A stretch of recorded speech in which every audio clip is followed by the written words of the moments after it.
The massive crystalline flagship of the hegemony battle fleet, Inevitable Victory, tore through the fabric of space-time at the edge of Sol's system, its quantum engines cooling as Commander Zarvexis rose from his command throne. Behind his vessel, nearly 3,000 battle cruisers emerged from fold space, their formations perfect to the micrometer, a testament to the hegemony's mathematical precision in all things, including warfare. Maintain distance from the inner system, Zarvexis ordered, his voice carrying the harmonics of authority that came with 5 successful planetary conquests. Deploy surveillance drones at maximum stealth configuration. I want complete analysis of their defensive capabilities within 1 solar rotation. The commander's iridescent scales shifted from deep purple to a confident blue as he studied the holographic projection of the third planet. Such a simple target, mostly water, fragmented governance, and a species barely 2 centuries into powered flight. The conquest metrics predicted this would be his easiest victory yet. Sub-Commander Trell, prepare the standard evaluation protocol, he said without turning to his second-in-command. I expect we'll be deploying ground forces within 5 rotations. Trell, her scales a cautious amber, acknowledged the order while initiating the deep scan of Earth's communication networks. As the ship's quantum computers began processing the intercepted data streams, her compound eyes widened. Commander, there's something unusual about these transmissions, she said, manipulating the holographic interface to filter military communications specifically. Their encryption methods are remarkably diverse. I'm detecting over 70 distinct protocols. Zarvexis waved a dismissive claw. Inefficiency, nothing more. A sign of their fragmented development. Trell continued analyzing as the hours passed, diving deeper into Earth's military history. The data painted an increasingly disturbing picture. Humans had created more distinct forms of warfare in their brief history than any species the hegemony had encountered. Where other conquered civilizations developed 1 or 2 dominant military doctrines that could be systematically countered, humans seemed to constantly reinvent combat itself. Commander, you should examine this, Trell said, projecting footage of Earth's conflicts. In just the past century, they've transitioned from trench warfare to nuclear deterrence to insurgency tactics to drone-based combat to cyber warfare.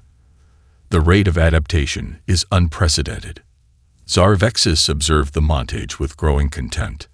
Desperate innovation from an inferior species. They change tactics because none work effectively. Their weapons are primitive, their ships fragile, their defenses rudimentary. He enlarged an image of Earth's most advanced fighter jet, chemical propulsion. Laughable. But Trell couldn't dismiss what the data was telling her. She quietly established a secure subroutine in the ship's computer, compiling a more detailed analysis of human combat evolution. The savagery she witnessed was matched only by the brilliance. Humans seemed to thrive under pressure, to innovate most rapidly when facing destruction. The preliminary attack plan is ready for your review, Commander, she said formally, while in her private thoughts, a disquieting question formed. What if constant warfare hasn't weakened them, but strengthened them in ways we cannot comprehend? Zarvexis studied the attack simulations with satisfaction. Traditional doctrine will suffice. Electromagnetic pulse, precision strikes on command centers, orbital superiority, then ground invasion. They'll surrender within a lunar cycle. As the commander issued preparation orders to the fleet, Trell slipped away to her private quarters. There, she reviewed historical records of the 12 previous conquests. None of those species had Earth's bloody, relentless history of conflict. None had faced extinction-level threats of their own creation and survived. None had turned warfare into an art form. Commence Phase 1. Commander Zarvexis ordered, his voice reverberating through the command deck of the Inevitable Victory. The view screen displayed Earth's blue-green surface, eerily peaceful from orbit. Deploy EMP satellites as planned. Target their communications infrastructure first. 500 stealth satellites descended through Earth's atmosphere, positioning themselves strategically above military installations, power grids, and communication centers. At precisely 300 UTC, they activated simultaneously, sending cascading electromagnetic pulses across every continent. Zarvexis watched with satisfaction as lights flickered out across Earth's night side. Perfect execution. Phase 2 in 60 micronits. Trell monitored the sensor feeds with growing concern. Commander, I'm detecting unusual activity in their orbital defense systems. They appear to be unaffected by our EMP. Impossible. Zarvexis snapped, his scales darkening. Their technology is incapable of withstanding our pulse strength. The tactical display suddenly blossomed with alerts as Earth's supposedly disabled missile defense systems activated. Radar stations that should have been dark came online, their signals bouncing off hegemony stealth craft. They've hardened their critical systems, Trell realized, scanning the incoming data. Military communications are routing through backup channels we didn't detect. General Zhao of China's Space Command Center, buried 2 kilometers beneath Mount Songshan, smiled grimly at his American counterpart on the quantum-encrypted video feed. Operation Broken Mirror is live. Your asteroid early warning system performed admirably, General Williams. Detected their scouts 3 days ago, Williams confirmed. The Russians and Indians are in position. Time to show these aliens what happens when you bring a textbook to a knife fight. Across the globe, ancient missile silos opened, but instead of nuclear warheads, they launched swarms of outdated aircraft. F-16s, MiG-29s, Su-27s, remote-piloted and broadcasting falsified heat and radar signatures to mimic next-generation fighters. Commander Zarvexis bared his teeth in amusement. They're sending ancient aircraft against us. This is their response. Deploying countermeasures, his weapons officer reported confidently. But as the hegemony vessels engaged the decoys, the true attack materialized. Emerging from cloud cover came squadrons of next-generation stealth bombers, their systems running on hardened analog circuits. Technology so outdated by hegemony standards that it had been deemed irrelevant in their initial assessment. Lieutenant Maya Chen, piloting an experimental B-21 Raider, approached the underbelly of a hegemony destroyer. Package ready for delivery, she reported calmly, though her heart hammered against her ribs. The weapon in her payload bay was a desperate gamble, a modified EMP device reverse-engineered from fragments of alien technology recovered from a reconnaissance drone, shot down 2 days earlier. Remember, Lieutenant, came the voice of Dr. Petal from Underground Command. This is one way. The pulse will fry your systems too. Copy that, Chen replied. Small price to pay for data on their vulnerabilities. In the Inevitable Victories Command Center, alarms blared as the destroyer's shields fluctuated and failed. What happened? Zarvexis demanded. Unknown weapon, Trell reported, furiously analyzing the data. The human aircraft, it sacrificed itself to deliver an electromagnetic pulse calibrated to our shield frequency. They watched in stunned silence as the destroyer, its systems overloaded, plummeted from the sky and crashed into the Pacific Ocean. Statistical anomaly, Zarvexis declared, though his scales had paled considerably. One ship among thousands. But across the globe, similar scenes unfolded. Russian submarines surfaced briefly to launch specialized drones. Indian stealth fighters deployed quantum-locked missiles that phased through standard hegemony defenses. Brazilian ground forces activated powerful radio telescopes repurposed as directional EMP weapons. They're adapting to our technology in real time, Trell observed, unable to keep the amazement from her voice. Commander, they're communicating between nations, sharing effective tactics almost instantly. Zarvexis stared at the tactical display, watching as more ships began reporting systems failures. This wasn't in the conquest metrics. This wasn't supposed to happen. Adjust targeting protocols, he ordered, his voice tight. Begin orbital bombardment of all military installations. We'll simplify our approach. But as the order transmitted, hegemony ships encountered another surprise. Their targeting systems couldn't lock onto the human facilities. Somehow, The primitive species had relocated their command centers, cloaked them, or created decoys indistinguishable from the originals. The conquest that should have taken hours was stretching into days, and Zarvex's confidence was beginning to crack. 3 weeks into what should have been a simple conquest, Hegemony Ground Commander Vex Torek stood atop a sand dune in what humans called the Middle East, his thermal vision scanning the barren landscape. Nothing moved in the scorching heat, yet another patrol had vanished without a trace. 6th Squad lost in 2 days, his lieutenant reported. No distress signals, no energy weapons detected. They simply disappeared. Vex Torek's mandibles clicked in frustration. Deploy survey drones. Find their bodies. The drones returned hours later with nothing but fragmentary images, a flash of movement, an impossible heat signature appearing and vanishing between thermal scans, strange disturbances in the sand pattern. Unknown to the hegemony forces, 50 meters below them lay an ancient Kanat, an underground water channel constructed centuries ago, now repurposed by resistance fighters, led by a former Special Forces operative known only as the Desert Ghost. Colonel Hassan had spent decades fighting in these deserts, and now he was teaching others how their ancestors' ingenuity could defeat even the most advanced alien technology. They relied too heavily on thermal imaging, Hassan explained to fighters from 6 different nations as they huddled in the cool darkness. Their species evolved in the jungle canopies of their homeworld. They think linearly, move in formation, and can't comprehend our relationship with this environment. He pointed to the simple yet effective heat-dispersing suits they wore, made from lightweight materials that confused alien sensors. Above ground, Vex Torek ordered a systematic sweep of the region. Leave nothing unsearched. These primitives cannot hide forever. As night fell, his forces deployed in perfect grid patterns, employing the same successful tactics that had subdued a dozen worlds. But as they marched across the desert, the ground beneath a forward section suddenly collapsed, an ancient desert trap, modified with modern weight sensors. Before the hegemony troops could regroup, silent figures emerged from the sand itself, attacking with weapons cobbled together from alien technology and human ingenuity.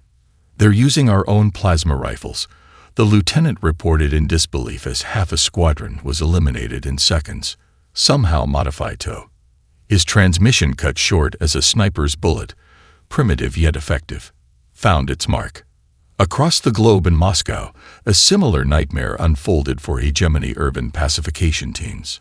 Senior Commander Xverik had expected the city to fall within hours. 3 weeks later, his forces controlled less than 30% of the metropolitan area. "They fight for every building, every floor, every room," he reported to the inevitable victory. "They've turned the city itself into a weapon against us." Former Spetsnaz Commander Dmitry Baranov had indeed weaponized Moscow. His fighters used the city's extensive steam tunnel system to create false heat signatures, confusing alien thermal sensors. Snipers positioned in buildings rigged to collapse would take their shots, then trigger controlled demolitions as they escaped through pre-planned routes. "They evolved for jungle warfare," Baranov told his troops. "We give them urban jungle they cannot comprehend." On the inevitable victory, Zarvexis reviewed the mounting casualties with growing rage. "This is unacceptable.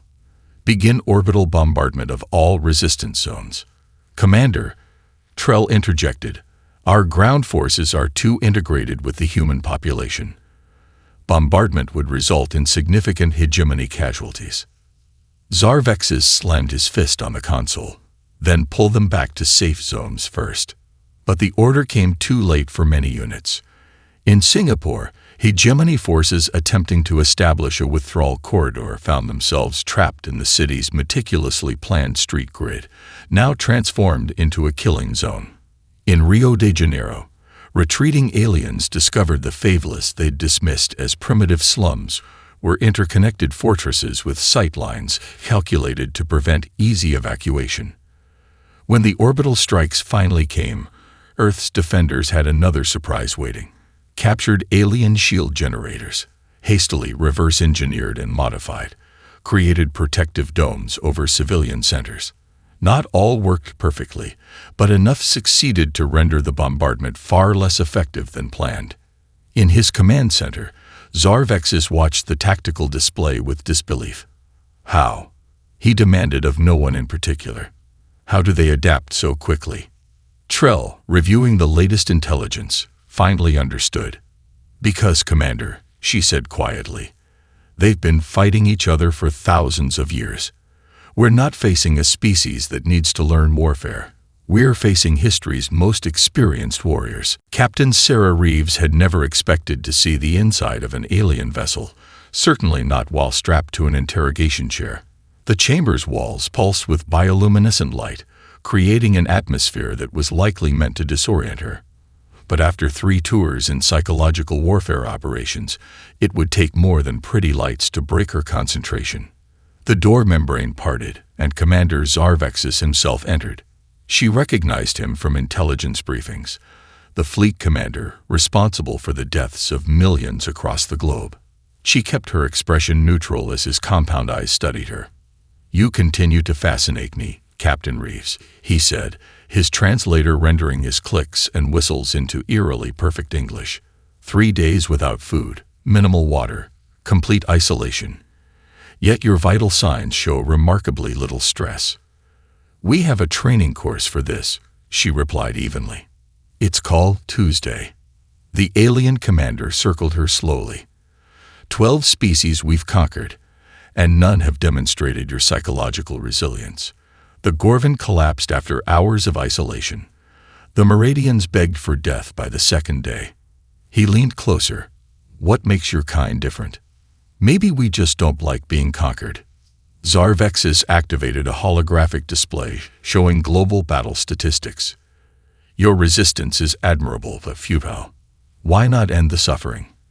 Your military codes, access to your command structures, provide them, and your people will be treated humanely." Reeves laughed genuinely. "That's your mistake right there. You think we're afraid of suffering." The commander's scales darkened with irritation. Perhaps a more direct approach is needed. He retrieved a crystalline device from a nearby console. "This will extract the information directly from your neural pathways. The process is uncomfortable." As he placed the device against her temple, Reeves maintained steady eye contact. The machine hummed to life, sending searing pain through her skull, but also creating an unexpected two-way connection. Zarvexis staggered back as images flooded his consciousness.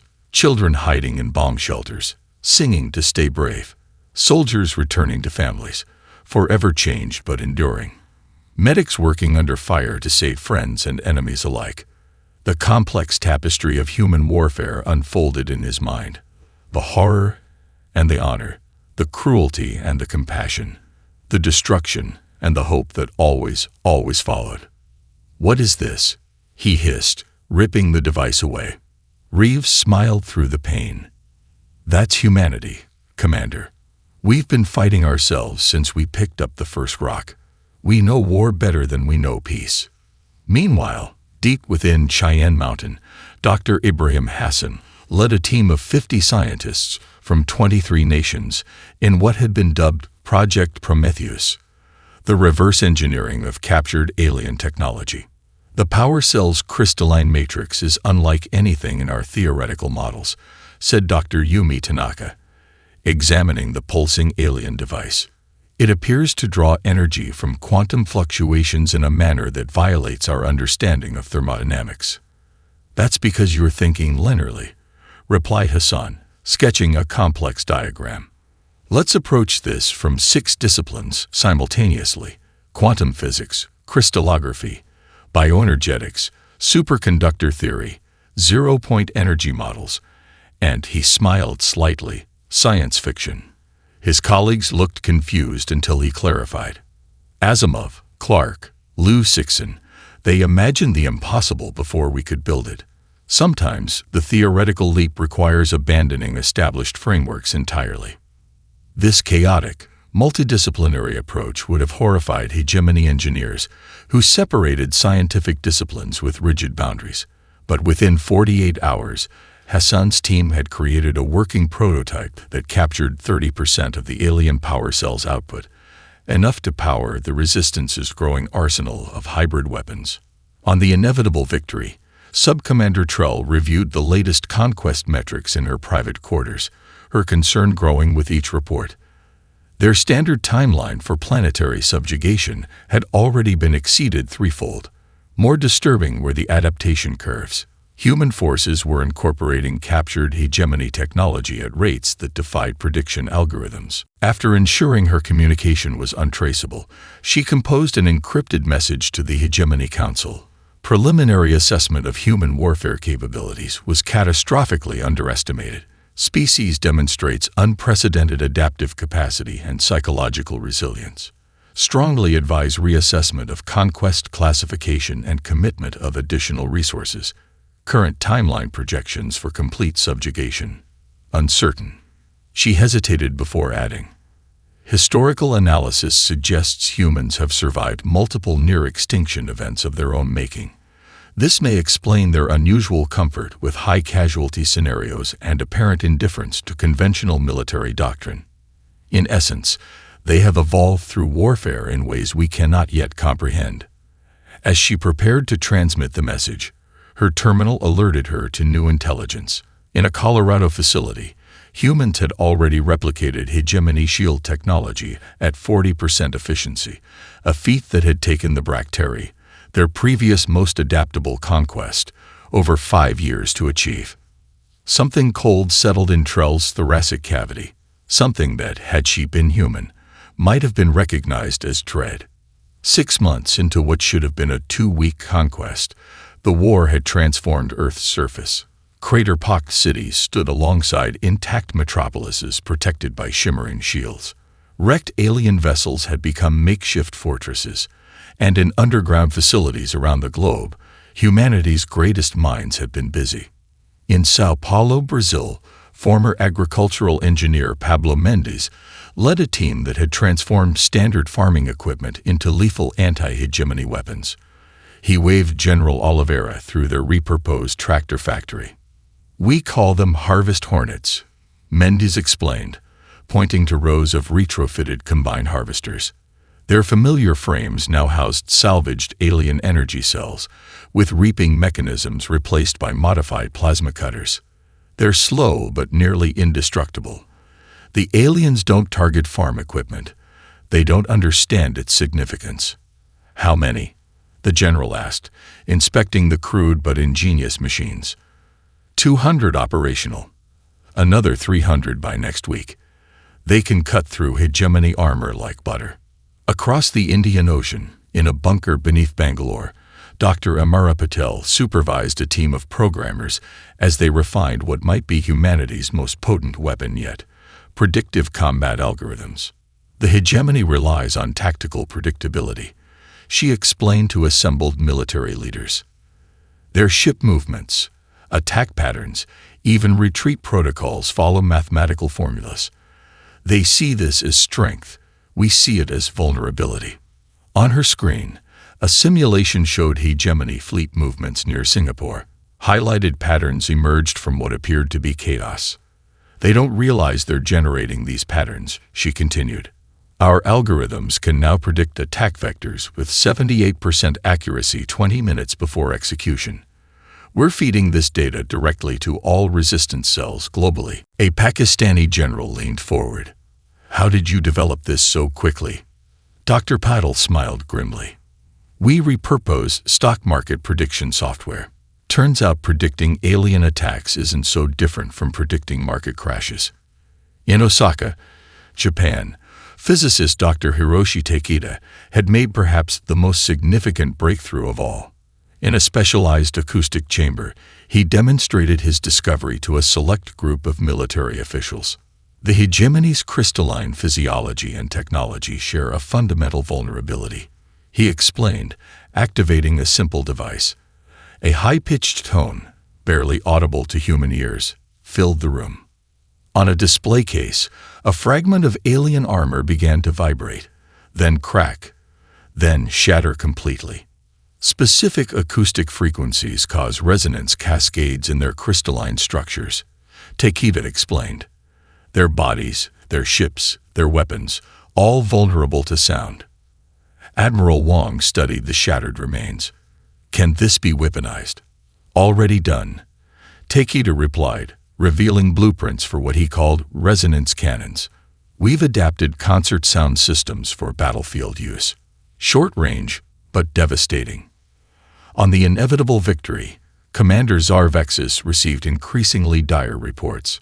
His scales had lost their luster, turning a sickly gray as he reviewed the latest casualties. They're using our own technology against us, he growled. How? How have they adapted so quickly? Trell, who had been analyzing human communication patterns, offered her theory. They share information across national boundaries without restriction. A breakthrough in one location is implemented globally within days. That's inefficient, Zarvexis countered. Knowledge is power. It should be controlled, centralized. Perhaps for conquest, Trell suggested carefully, but for survival. Their approach appears effective. Before Zarvexis could respond, alarms blared throughout the ship. On tactical displays, hegemony ground forces were in retreat worldwide.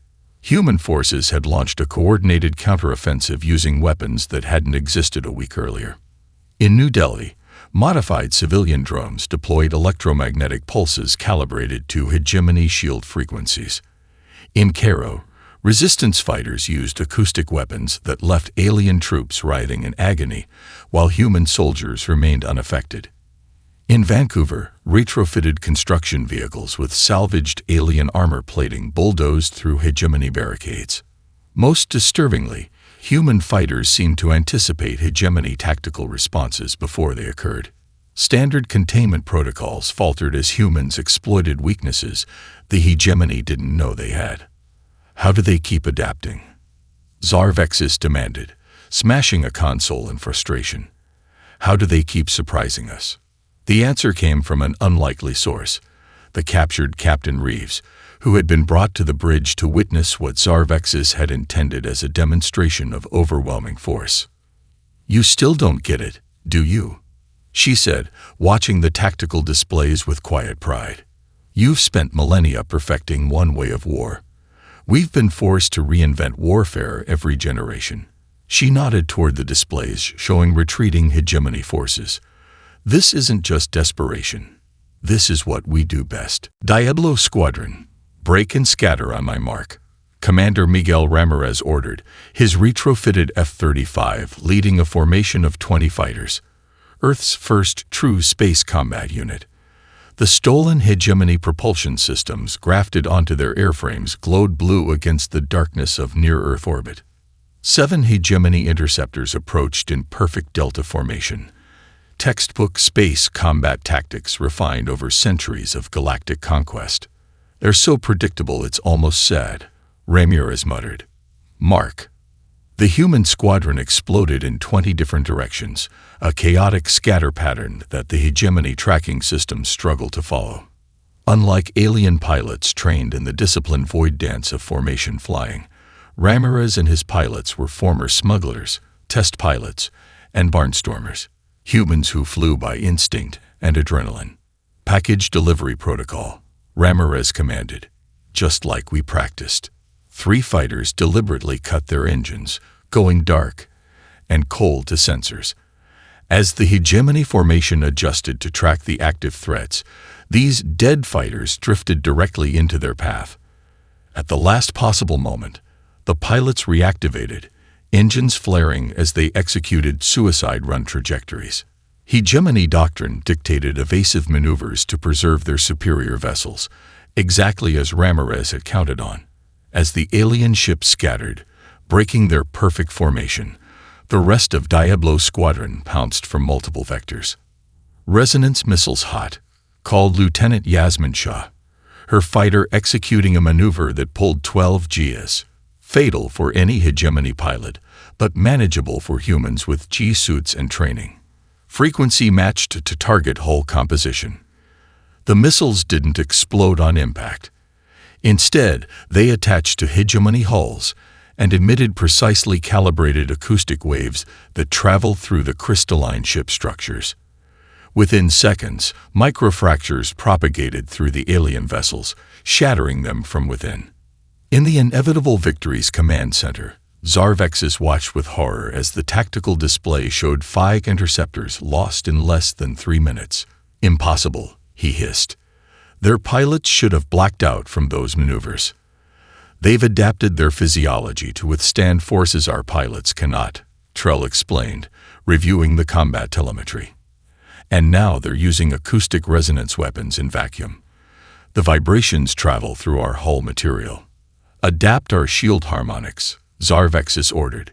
"Change hull composition if necessary." "Already implemented, Commander," Trell replied. But they've changed tactics again. On the display, human fighters were now executing what appeared to be deliberate collision courses with hegemony vessels, veering away at the last possible microsecond. The maneuver forced alien pilots to overcompensate, disrupting their formations and leaving them vulnerable to attacks from unexpected vectors. "They're flying like they're insane," muttered a tactical officer. "No," Trell corrected, "they're flying like they have nothing to lose." Before Zarvexis could respond, his private communication channel activated. The holographic figure of High Commander Vex Orion materialized, the head of the Hegemony Council's military division, and notably, Zarvexis' political rival.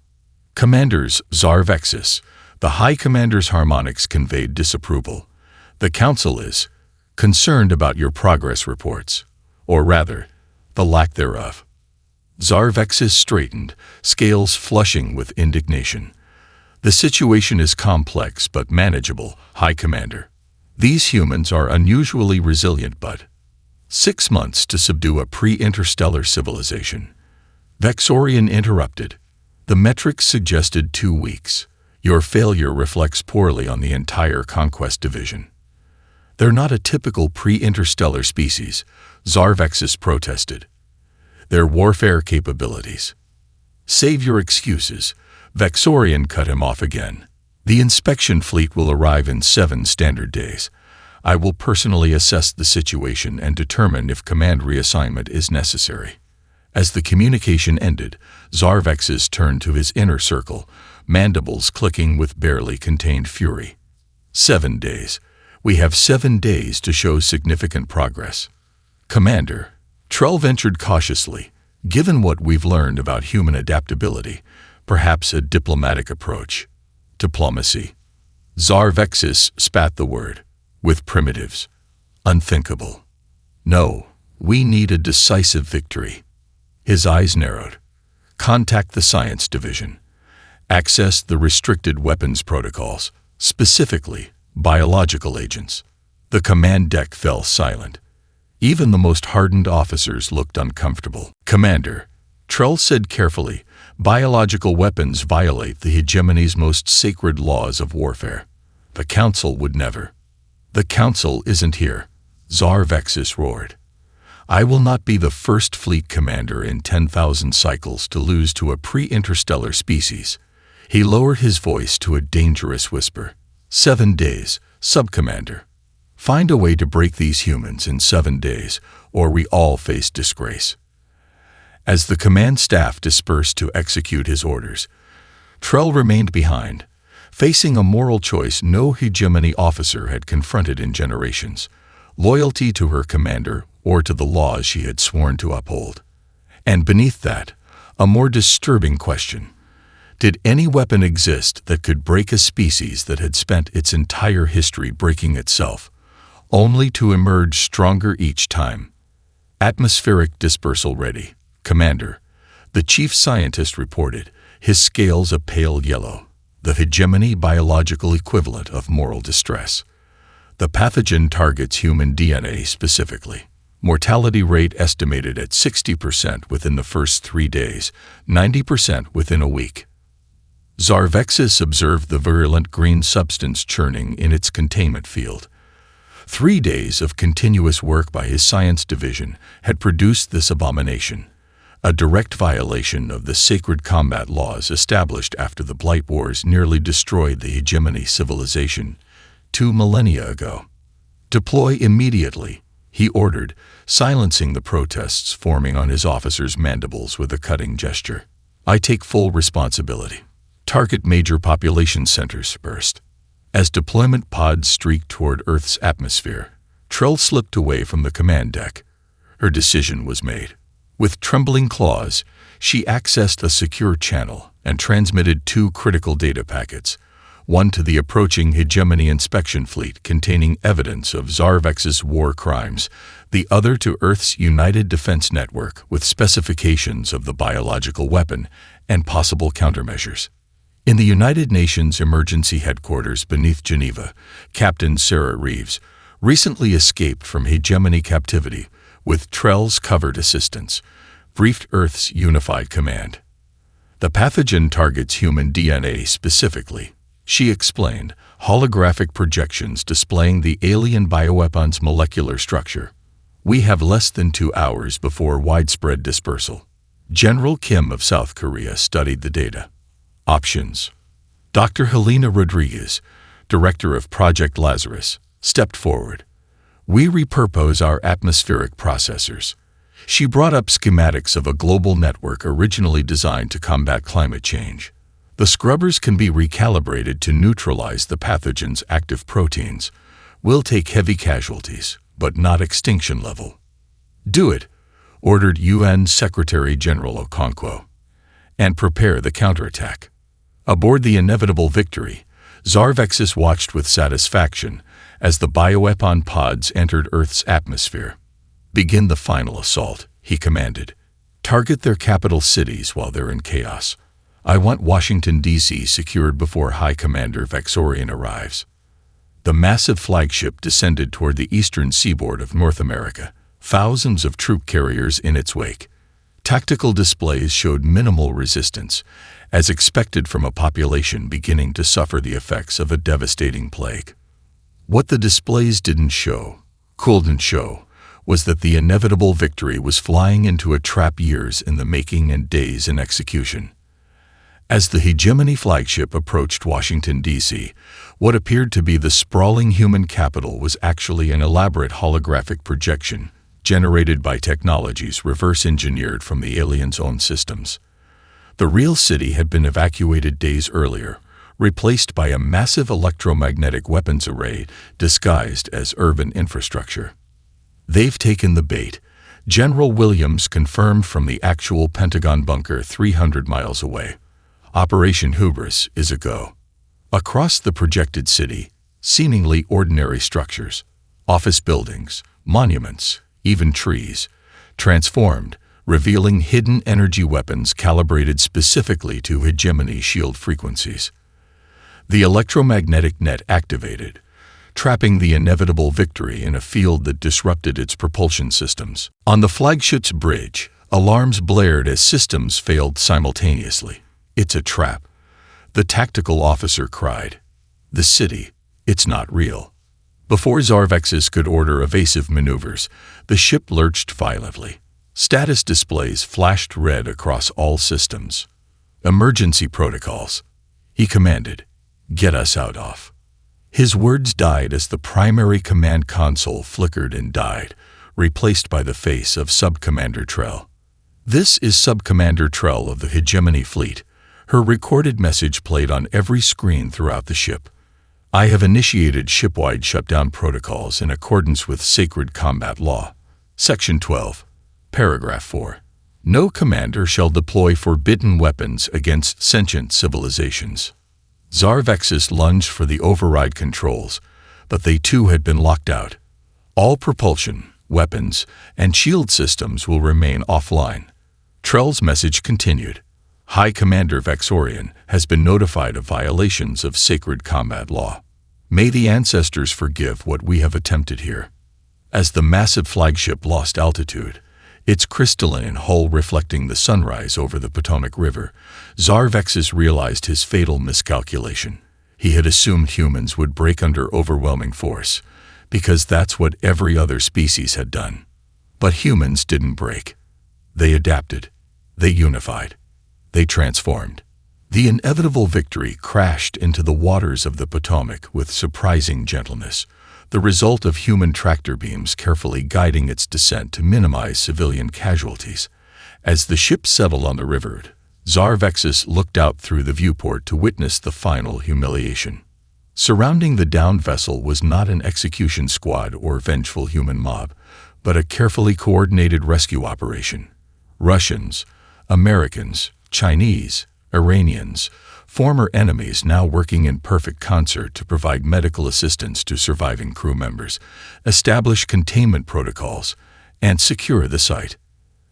They had beaten him not just with weapons, but with something the hegemony could barely comprehend: cooperation born of adversity. High Commander Vexorian's arrival was heralded not by the traditional display of hegemony military might, but by a single diplomatic vessel escorted by a modest security detail. As his shuttle descended toward the newly constructed neutral zone in Geneva, he observed the landscape below with keen interest: cities standing alongside ruins, improvised shield generators protecting civilian centers, and most remarkably, hegemony technology seamlessly integrated with human infrastructure. Unprecedented, he murmured, mandibles clicking in contemplation. At the United Nations headquarters, Earth's Planetary Defense Council awaited. 12 representatives from nations that historically had rarely cooperated, now united by existential threat. Vexorian entered flanked by his advisors, his gaze immediately drawn to the curious sight of Sub-Commander Trell standing with the human delegation, rather than with her hegemony colleagues. Secretary General Okonkwo stepped forward. "High Commander, welcome to Earth. We trust your journey was uneventful." "Indeed," Vexorian replied, studying the assembled humans with newfound respect. "I must confess, I anticipated a more hostile reception, given the circumstances." "That would be counterproductive," replied General Williams. "We're not interested in vengeance. We're interested in understanding." The High Commander gestured toward a secure holding cell, where Tsar Vexus watched the proceedings with dull eyes. His scales faded to a lifeless gray. "My former fleet commander will face justice for his crimes against our laws. The deployment of biological weapons violates our most sacred principles. We're more concerned with prevention than punishment," Okonkwo stated, "which brings us to our proposal." The human delegation presented what they call the adversary principle, a philosophical framework unlike anything in hegemony diplomatic history. "Our species evolved through constant competition," explained Dr. Amara Patel, "not just with our environment, but with each other. We've come to understand that true advancement, true strength, comes not from dominating weaker opponents, but from facing worthy adversaries." Vexorian's translator struggled with the concept. "You suggest that conflict itself is beneficial." "Constructive conflict," clarified General Kim. "Competition that drives innovation without seeking annihilation. Your hegemony has conquered 12 worlds, correct? How many of those species have contributed meaningfully to your advancement?" The High Commander had no answer. Conquered species served the hegemony. They did not challenge it. "We propose an alliance," Okonkwo continued. "Not submission, not conquest, but partnership between equals. Earth remains sovereign, but we exchange knowledge, technology, culture. We challenge each other to grow." "Unprecedented," Vexorian repeated, but his tone had shifted from dismissal to consideration. In her specially designed cell, Captain Reeves visited Tsar Vexus for what would be their final conversation. The former commander barely acknowledged her presence. His proud posture collapsed into dejection. "You've come to gloat," he muttered. "No," she replied, taking a seat opposite him. "I've come to explain something you still don't understand." She placed a small holographic projector between them. It displayed Earth's violent history, wars, atrocities, genocides, alongside its moments of transcendent cooperation and innovation. "We've been preparing for you for thousands of years," she explained, "not because we knew you existed, but because we've always been our own worst enemies and our own best teachers. Zarvexis studied the images with newfound comprehension. You evolved through conflict. We survived by adapting, she corrected. Every war taught us new lessons. Every crisis forced us to innovate. By the time you arrived, we'd already faced thousands of extinction-level threats, many of our own making. And yet you showed mercy to our defeated forces, he noted with genuine confusion. Because we've learned that lesson too, she replied. The strongest warriors know when to fight and when to extend a hand. Victory without wisdom is just conquest. Victory with wisdom becomes peace. As news spread throughout the galaxy that the mighty hegemony fleet had been defeated by a pre-interstellar civilization, other subjugated species took note. Quiet resistance movements formed on conquered worlds, inspired by Earth's example. On the hegemony homeworld, the Council debated a fundamental restructuring of their civilization's approach to galactic relations. The adversary principle challenged millennia of conquest doctrine, suggesting a path of mutual advancement rather than domination. The final image showed Sub-Commander Trell accepting her new position, special advisor to the first-ever Hegemony Human Cultural Exchange Program.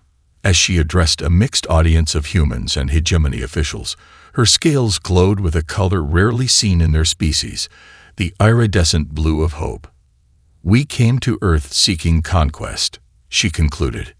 Instead, we found something far more valuable. A mirror to our own limitations and a path beyond them.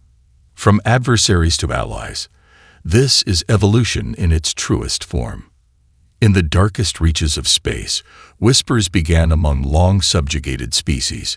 If humans could stand against the hegemony, perhaps there was hope for others. Perhaps the age of conquest was ending, and something new, something better, was beginning. All because a single commander had made a fatal miscalculation. He had underestimated not just human warfare, but humanity itself.